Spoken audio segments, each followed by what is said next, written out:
visiting the national park, some of the islands that we have. น่าค่ะได้เวลาลงเรือแล้วเนาะค่ะมาค่ะเดี๋ยวแม่บ้านจะพาลงเรือเลยเนาะค่ะเนาะเนี่ยค่ะเรือลำนี้มาจอดเทียบท่าแล้วค่ะถึงเวลาแม่บ้านก็จะไปแล้วนะป้าไปกันเลยค่ะลงเรือกันค่ะป้าได้เวลาลงเรือกันแล้วเนาะค่ะนี่เลยค่ะเรือตามนารินไปค่ะเนี่ยสองพ่อลูกไปแล้วนี่เลยป้าเข้าไปในเรือกันเลยนะคะเพื่อนๆจ๋า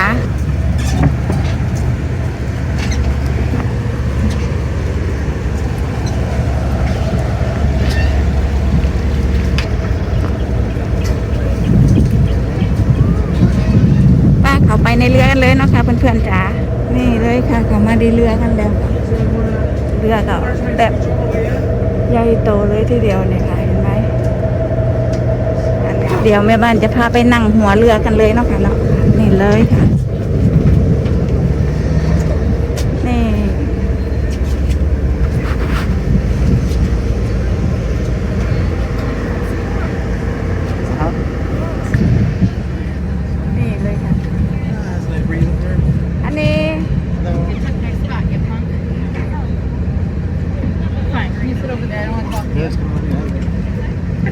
เดี๋ยวเรือก็ออกแล้วนะคะเนาะ Coat sheet to bucket at the end of the gangway as you disembark.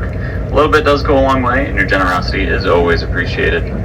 Lastly, as we make our way back into the dock, you'll see crew members heading out onto the decks. They may ask you to take a step back or move away from the rail, and we ask that you please give the crew plenty of room to work so they can tie the vessel up quickly and safely. Once we are secure alongside the dock and the gangway is set, I'll make an announcement that it is safe to disembark. On behalf of myself and the entire crew, it's been our pleasure to have you on board with us today. We'd like to thank you for choosing the Bar Whale Watch Company. You will, because watch. Stand up a second. And now you can see over here, right? Pretty far. So he said go in the front. Well, that would take all day then, if we went too far. Do you want to take it? To the island. Just in the downtown area. So I mentioned Bar Islands. You'll have to wait for the next low tide later on today or early tomorrow morning to venture out there. And as you can see, it's fairly busy here. We have fishermen unloading crates of lobsters here at our town harbor, or town pier rather, and then you'll see many of the other boats in the harbor are lobster fishing boats. So you'll certainly see evidence of this fishery, one of our most lucrative fisheries in Maine throughout the trip, with all the colored buoys in the water. And they're off in the parking area at the summit of the mountain. So you can drive up there if you have a reservation. You can drive up to the top. Otherwise, you can hike the north or southern ridge or south ridge trail that takes you up to the top.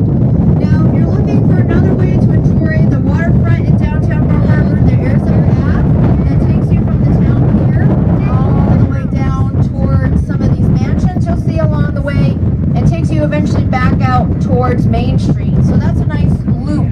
You know, usually I'll grab an ice cream, walk along with a short path, maybe I'll stop at Balance Rock, which is that large boulder. You'll see the under part of it, or below the rock, is covered in water. But at low tide, when the tide goes out, you can actually walk right up to the glacially formed or sculpted landscape.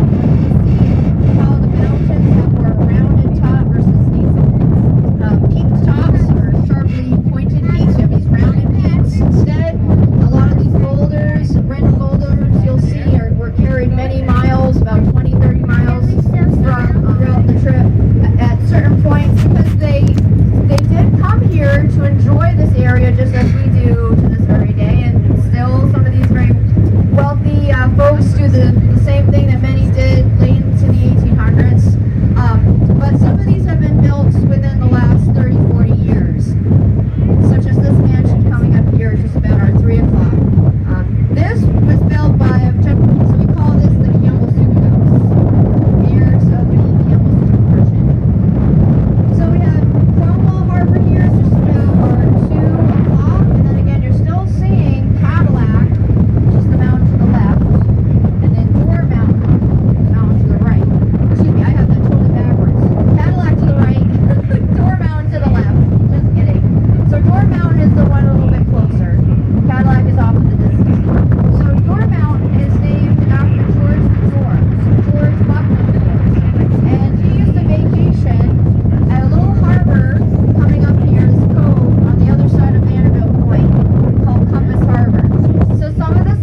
little bit, and then they'll dive surface longer to kind of get another look at it. But I haven't seen it, so it may have just disappeared below the surface. But the whole is so good.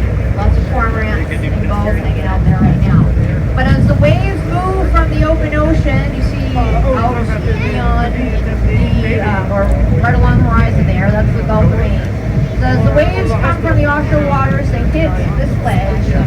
So that kind of cushions the impact of or breaks any large waves that come into the cove. Unless there's like a really big storm and bigger waves are able to enter Newport Cove. So as you can imagine, on a hot summer day like today, you're going to have lots of people out here at Sand Beach. And then you can see some folks hiking the Beehive. You have the Beehive, Champlain Mountain in the background, and here in the foreground is Sand Beach. And then it loops you back, go to various other places from here on the island. And down East Maine, you're not going to have many sand beaches like this, because it's mostly cobblestone. There's a lot of erosion that happens along the granite shoreline that we have here, and you see these kind of large to medium to small, various sized cobblestones, and that the waves rolling up onto the shore kind of act like a natural rock tumbler and round out these beautiful cobblestones. But this is a large sand trap, and then you also have the ledge.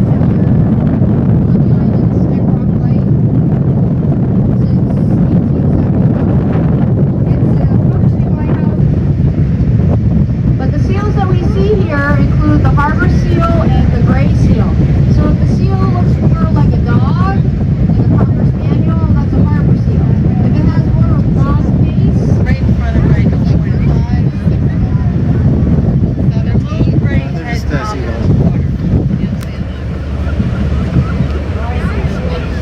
right there. Really little heads. they're here at this island because this is a protected island. It's part of the Maine Coastal Islands National Wildlife Refuge. Over time, the sheep were taken off the island and it became eventually part of the park. So it might be a little tricky to see this nest. It's kind of somewhat well hidden. It's in an oak tree background. So this is the red oak that has been used since probably about the 1960s. So this one's been around for quite some time, this nest, and has been used by a number of different pairs of bald eagles. Just hold on, I got a little bit of a swell or weight kind of catching up with us, I think. Back in here. And then I'm just kind of looking, I'm scanning. I don't really see, from what I can tell here, anyone hanging out in the nest. I think this pair had 2 young ones. Thank you.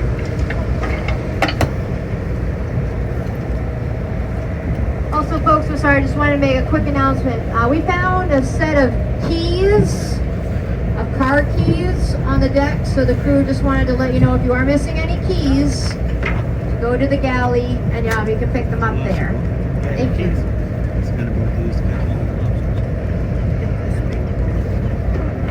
Yeah, we saw that one. Is that the one we saw yesterday? I think so.